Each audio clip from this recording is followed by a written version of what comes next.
A Bíblia deve ser reescrita.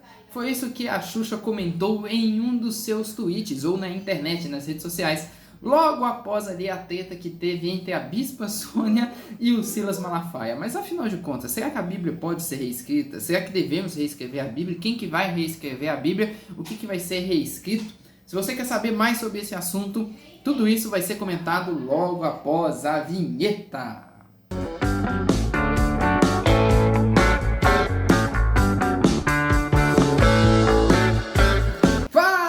Pessoal, sejam todos muito bem-vindos a mais um Amigo de Jesus Drops. Para quem não me conhece, meu nome é Rafael Lourdes e eu trabalho com desenhos. Aqui estão algumas publicações que eu fiz. Olha só, são muitas publicações, não dá nem para colocar na mão, graças a Deus. Aqui, ó, tudo estão em quadrinhos, né? E já tem um tempo ali que eu sirvo com os jovens da minha igreja e eu gostaria de comentar sobre essa treta, né, que aconteceu aí. Será que a gente tem que reescrever a Bíblia? Qual que é o problema da gente reescrever a Bíblia? Tudo isso começou com uma fala da Bispa Sônia, que foi essa daí. Dá uma olhada. Céu, deixa eu falar uma coisa para você. Quem somos nós para julgar alguém? Jesus não julgou. Eu e você vamos julgar? Não compete a mim nem a você falar quem vai ou quem não vai para o céu. A Bispa Sônia, ela acabou falando aí que na realidade, não pertence a ela julgar quem vai ser salvo ou não, e que Jesus não julga ninguém e Deus também não julga ninguém. A primeira coisa que eu queria comentar é que, de fato, não pertence a nenhum de nós a questão de conhecer quem vai ser salvo, de saber quem que vai ser salvo. Na Bíblia fala que os nomes estão escritos no livro da vida desde a fundação do mundo, desde antes da fundação do mundo. Isso revela que, na verdade, né, o livro da vida é aquele livro que contém o nome dos salvos e fala que está desde antes de tudo. Isso revela, na verdade, que quem conhece isso é Deus. Quem sabe quem vai ser salvo ou não no final é Deus. Às vezes tem uma pessoa que a gente olha e a gente fala assim, não, essa pessoa aqui vai ser salva. Né? Aí no final da vida ali, ela muda, para de seguir os caminhos de Deus e tudo mais e acaba não sendo salvo. Ou então tem gente que você olha, você vira, você fala assim, não, esse daqui não vai ser salvo. Mas aí chega um momento que a pessoa ali, ela muda de vida, começa a seguir ali o caminho de Deus, o caminho da salvação, e aí então a pessoa, ela é salva e tudo mais. Por quê? Porque não cabe a nós, no fundo a gente não sabe, isso realmente está certo, quem sabe é Deus. Mas falar que, por um exemplo, Jesus não julga ninguém, Deus não julga ninguém, aí já vai contra aquilo que o próprio Deus falou e aquilo que o próprio Jesus falou, porque o próprio Jesus fez referência sobre a questão do juízo final e que ele vai voltar aí para estar fazendo esse julgamento. E muita gente gosta desse versículo, que é de João 3,16, que fala, porque Deus tanto amou o mundo, que deu seu Filho único, para que todo aquele que nele crê não pereça, mas tenha vida eterna. Aqui fala sobre o amor de Deus.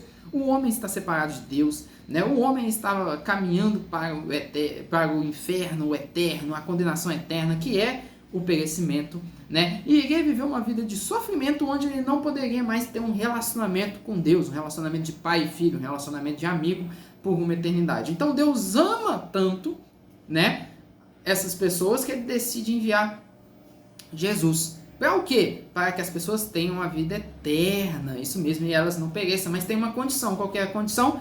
Para que todo aquele que nele crê. Mas o que é crer? O que é essa questão? A gente vai descobrir o que é crer nos versículos posteriores que Jesus fala. Jesus continua falando o seguinte, Deus enviou seu Filho ao mundo não para condenar o mundo, mas para salvá-lo por meio dele. Não é condenação alguma para quem crê nele, mas quem não crê nele já está condenado por não crer no Filho único de Deus. Ou seja, qual que é a condição para ter a vida eterna? A condição para ter a vida eterna é crer em Jesus. Quem não está crendo em Jesus, não tem a vida eterna. É isso que Jesus está falando. O intuito de Jesus é salvar todo mundo. Mas ele fala que tem uma condição. Qual que é a condição? A condição de crer. Mas o que é crer para Jesus? Jesus continua falando. E a condenação se baseia nisto. A luz de Deus veio ao mundo, mas as pessoas amaram mais a escuridão que a luz, porque seus atos eram maus. Então, crer para Jesus não está só relacionado em acreditar. Crer para Jesus está relacionado sobre o quê? Sobre a questão de atos. O que é atos? Atos são obras, atitudes. Então, crer para Jesus é sim acreditar em Jesus, mas ao mesmo tempo, além de acreditar em Jesus, é também fazer, é também viver, é também ter uma vida ali com atitudes de quem crê em Jesus. Então são duas coisas quando Jesus fala sobre essa questão de crença. E é aí que Jesus ele fala sobre essa questão da salvação. Faltou a nossa querida Bispa Sônia falar um pouco disso, e o Silas Malafaia acabou comentando isso. Não vou comentar aqui sobre essa questão do que ele acaba falando e tudo mais, porque senão vai ficar muito grande o vídeo. E a minha questão aqui é falar sobre a questão de reescrever a Bíblia. Quando a Bispa Sônia ela foi questionada sobre isso, ela foi questionada no sentido de falar ali sobre... A pergunta foi se pessoas que gostam de pessoas do mesmo sexo, elas vão para o céu, né? E é um assunto muito cabeludo e tudo mais, e se não dá tempo de entrar nos pormenores aqui, por isso que eu quero convidar você a assistir a nossa live que a gente tem aqui no canal sobre homossexualidade e cristianismo, né? Que eu fiz com a Fiamma, que é do projeto Iris, que é um projeto que ajuda a igreja a como lidar com essa questão da homossexualidade, como discipular pessoas, né, aí do público LGBT que é mais, né, como que discipular, como evangelizar, como cuidar, como lidar, né, com essas pessoas aí que não são assim, mas não estão na igreja, e o mais importante, sem abandonar ali a palavra de Deus ou tentar deturpar aquilo que ela diz. Assista essa live, é uma live muito bacana, muito respeitosa e que vai trazer muito conhecimento aí para você. Tá aqui no link, tá aqui no card para você tá vendo, então tá aqui no link da descrição. E aqui eu já quero puxar sobre aquilo que a Xuxa Meneghel ela acabou falando. Ela disse o seguinte lá no tweet: hipocrisia isso se chama. Ninguém pode julgar ninguém. E se seguirmos a Bíblia, vamos apedrejar, matar tanta gente, sei lá, tá na hora de reescrever a Bíblia, Velho Testamento, Bíblia e a palavra final, cheia de amor, e tirar o ódio que está claro nessas palavras na Bíblia. Deus é amor, ama o próximo, e não importa o sexo. É óbvio que atos doentios e sempre será crime, crianças e bichos e etc. Né? É uma coisa que ela acabou comentando e tudo mais. A primeira coisa que eu quero falar é sobre o começo, que ela fala, ninguém pode julgar ninguém. Porque se ela diz que ninguém pode julgar ninguém, então ela também não pode escrever esse tweet, porque de certa forma esse tweet é meio que um julgamento, né? Essa que é a questão, ela está julgando ali as pessoas que seguem a Bíblia à risca, né? Ela até fala sobre a questão, vamos apedrejar, vamos matar tanta gente, como se todo mundo que estivesse lendo a Bíblia estivesse apedrejando e matando as pessoas e fazendo violência, o que não é muitas das vezes verdade, ou então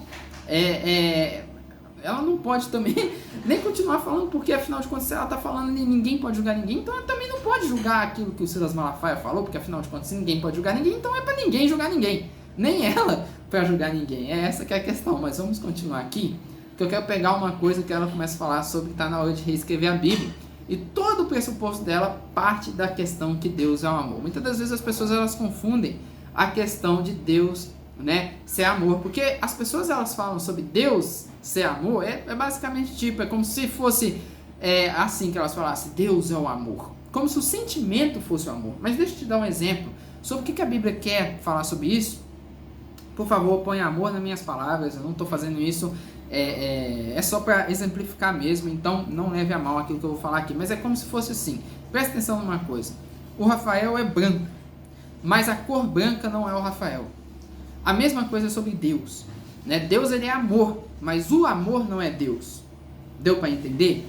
Ou seja, muitas das vezes as pessoas elas colocam e falam Deus é amor, é como se elas estivessem falando assim, Deus é o amor, como se o sentimento fosse Deus. Mas isso não é verdade. O amor é uma das características de Deus, porque Deus ele é amor. Deus é santo, Deus é bondoso, Deus é justo, ou seja, é uma das características de Deus, como todas as outras características de Deus. Não está falando que Deus ele é o amor e tudo mais, mas está falando ali que é uma das características de Deus. E aí que tem uma coisa que eu quero falar, que ela coloca aqui, que ela cita, que ela fala sobre amar o próximo, ame o próximo. E muitas das vezes a gente acaba pensando e achando que esse versículo, né, que ama o próximo como a ti mesmo, é um versículo que surgiu a primeira vez no Novo Testamento, e foi Jesus que chegou, Jesus que criou ele ali na hora, que Jesus estava tipo assim, falou, gente, o que resume a lei de Moisés e os profetas? Aí fala, resume no amor ao próximo. Aí todo mundo pensa que Jesus estava ali resetando tudo e anulando tudo, e agora basta amar o próximo. Mas não é isso que está acontecendo. Porque amar o próximo como você mesmo, na verdade, quem falou a primeira vez não foi Jesus. Quem falou a primeira vez isso foi Deus. Isso mesmo, Deus Pai. E sabe onde que ele falou isso? No Antigo Testamento, no Pentateuco. Vai estar passando aqui para você, no card aqui, a referência. Deus, ele falou isso no Antigo Testamento, e quando Jesus está falando isso, ele está citando o Pai dele. Ou seja, se ela quer essa ideia de reescrever a Bíblia, e ela cita o Velho Testamento, então ela vai ter que reescrever essa parte também de amar o próximo, porque quem falou primeiro que a gente deve amar o próximo como a nós mesmos é quem? É Deus.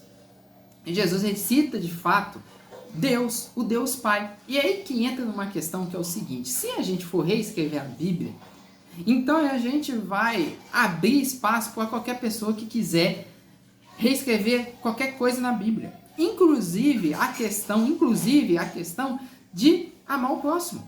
Porque amar o próximo também está no Velho Testamento. E aí vai ter gente que vai chegar e falar assim: eu não quero amar o próximo não, porque olha só pra você ver, tá vendo? A pessoa discorda de mim, é muito difícil eu amar essa pessoa. Aí a pessoa vai chegar e falar assim: não, porque eu não quero mais amar meus inimigos e orar pelos que me perseguem, porque afinal de contas é muito difícil fazer isso, eu não vou fazer isso, e o cara chato, olha lá, fica me enchendo a paciência, olha lá, aquele outro lá é o hate. Então, se vai ter essa ideia de reescrever a Bíblia, por uma coisa, no caso dela, quer reescrever a Bíblia pela moralidade sexual da Bíblia, a moralidade sexual da Bíblia é uma só, então vai reescrever toda essa questão aí de amar o próximo, que é justamente aquilo que ela quer. E aí ela coloca uma coisa ali que, se seguimos a Bíblia, vamos apedrejar, matar tanta gente, mas aí o pessoal esquece sobre a vivência que muitas das vezes os cristãos eles têm tido ao longo do tempo, né? Esquece também de entender que na Bíblia não há um registro mesmo. Qual que é o registro? Quem que foi na Bíblia apedrejado pela sua sexualidade? Eu já li a Bíblia inteira e encontrei 2 apedrejamentos até hoje lá. Se você encontrou mais um, você pode comentar aqui embaixo. Mas foi uma injustiça, que foi um carinha que ia tomar a vinha do outro e matou o outro apedrejado. E o outro foi por alguém que teve ali um pecado de blasfêmia diretamente contra Deus. Né? São 2 pessoas. Mas sobre a questão de sexualidade, né? Onde é que está? O que tem é a perícope, né, de João 8, onde fala sobre a mulher adúltera, e quando essa mulher vai ser apedrejada, Jesus vira para o pessoal e fala: tá, quem não tem pecado atira a primeira pedra. Mas Jesus, ele ainda fala o seguinte para a mulher, antes da mulher ir embora, porque ela foi salva por Jesus, fala: vai e não peques mais. E não só isso, as pedras só não foram jogadas naquela mulher porque Jesus morreria na cruz. Jesus seria punido no lugar dela por esse pecado. Então, uma das questões que a gente precisa entender é o seguinte: se vai reescrever a Bíblia, vai reescrever a parte que fala ali sobre amar o próximo. E Tiago fala uma coisa muito interessante, porque ele já nos alerta sobre isso. Ele fala o seguinte: a religião pura e verdadeira aos olhos de Deus, o Pai, é esta: cuidar dos órfãos e das viúvas em suas dificuldades e não se deixar corromper pelo mundo. Olha só que coisa interessante. Os órfãos e as viúvas, eles eram os oprimidos da época de Jesus, o que hoje a gente fica chamando de minoria, né? Achar que as minorias de hoje eram as mesmas minorias da época de Jesus é um equívoco, porque não era, é diferente. Mas o Tiago está falando justamente disso, ele está falando para o pessoal sobre a verdadeira religião, que tem a ver com cuidar dos oprimidos, né? Ele está falando: olha, gente, vamos cuidar aqui dos oprimidos, vocês têm que cuidar dos órfãos e das viúvas nas dificuldades que eles têm, porque de certa forma eles eram pessoas que passavam ali muita dificuldade na época ali de Jesus. Mas ele continua com uma coisa muito interessante, ele fala: e não se deixar corromper pelo mundo. Olha que interessante, no mesmo lugar que está cuidar do oprimido, né, do aquilo que a gente chamaria de minoria hoje, tá, e não se deixar corromper pelo mundo.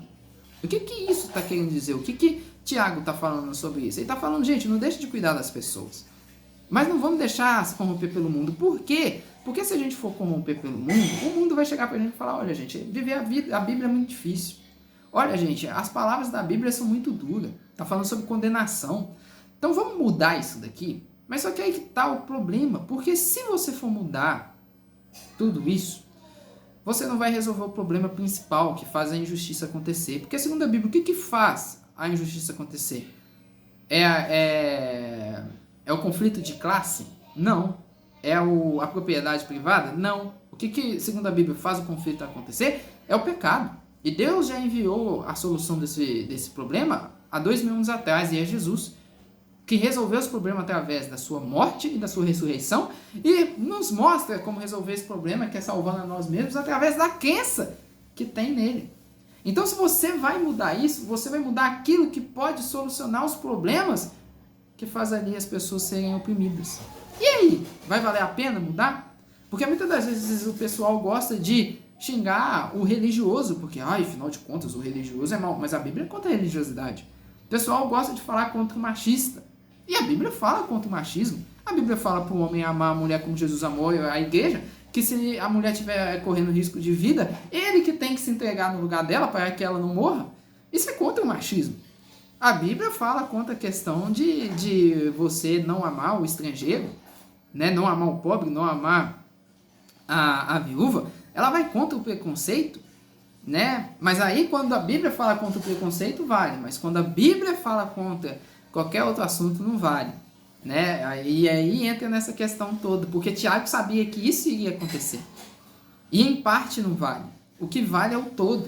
E o todo que fala sobre o quê? A resolução do problema.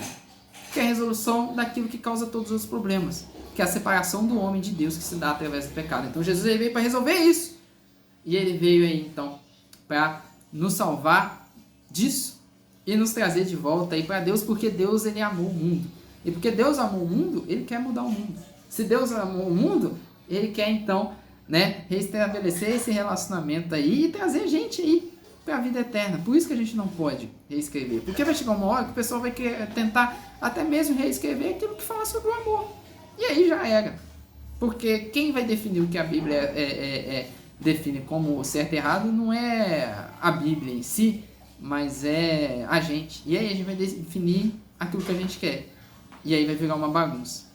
Por isso que a gente não pode reescrever a Bíblia. A gente pode até conversar um pouco sobre interpretação bíblica em algum vídeo, né? E tudo isso acontece por conta de uma coisa que é a transformação cultural. Por isso que eu quero convidar você a nos seguir aí no nosso outro canal, que é o Como Que Você Viu, que eu falo muito sobre cultura pop.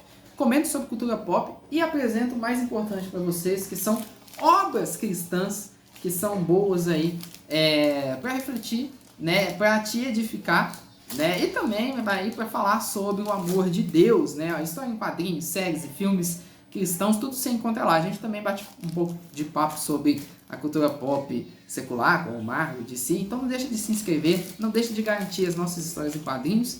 Tá aqui na descrição do nosso canal. E até a próxima. Eu gostaria de perguntar para você o que você acha disso. Comenta aí embaixo. E não deixe de se inscrever, curtir, comentar e compartilhar. Até a próxima, gente. Tamo junto.